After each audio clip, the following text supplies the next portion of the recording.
So hello guys, welcome back to another drawing video. आज हम ड्रॉ करने वाले अलग अलग हैंड्स मूवमेंट, क्योंकि ज़्यादातर लोगों को हैंड्स मूवमेंट ड्रॉ करने में बहुत सारी तकलीफ पड़ती है, इसलिए हम आज ड्राइंग करेंगे हैंड्स मूवमेंट का। तो चलिए शुरू करते हैं। मजा नहीं आ रहा है। तो चलिए शुरू करते हैं।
अगर आपसे पहले कोई भी हैंड्स सही तरीके से ड्रॉ नहीं हो रहे हो तो कोई बात नहीं, उसके ऊपर प्रैक्टिस करते जाइए। जितनी आप ज़्यादा प्रैक्टिस करेंगे उतनी ही ज़्यादा आप इम्प्रूव करते जाएंगे और आपके हैंड्स जो आप ड्रॉ करेंगे वो पहले से भी बहुत बढ़िया ड्रॉ होने लगेंगे।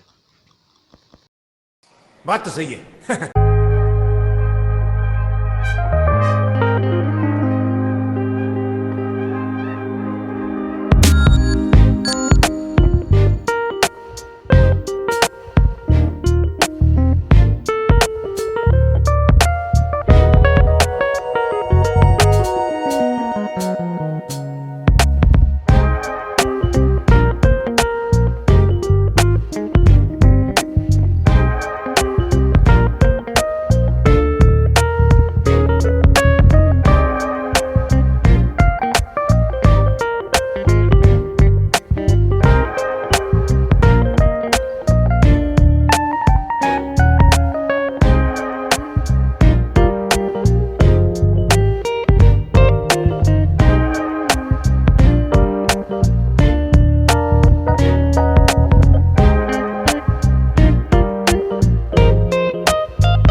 आई होप आज का वीडियो आपको पसंद आया होगा। अगर आपको आज का वीडियो पसंद आया हो तो मेरी चैनल को सब्सक्राइब कीजिए, लाइक कीजिए और ज़्यादा से ज़्यादा मेरी वीडियो को शेयर कीजिए। Thank you so much for watching. Bye.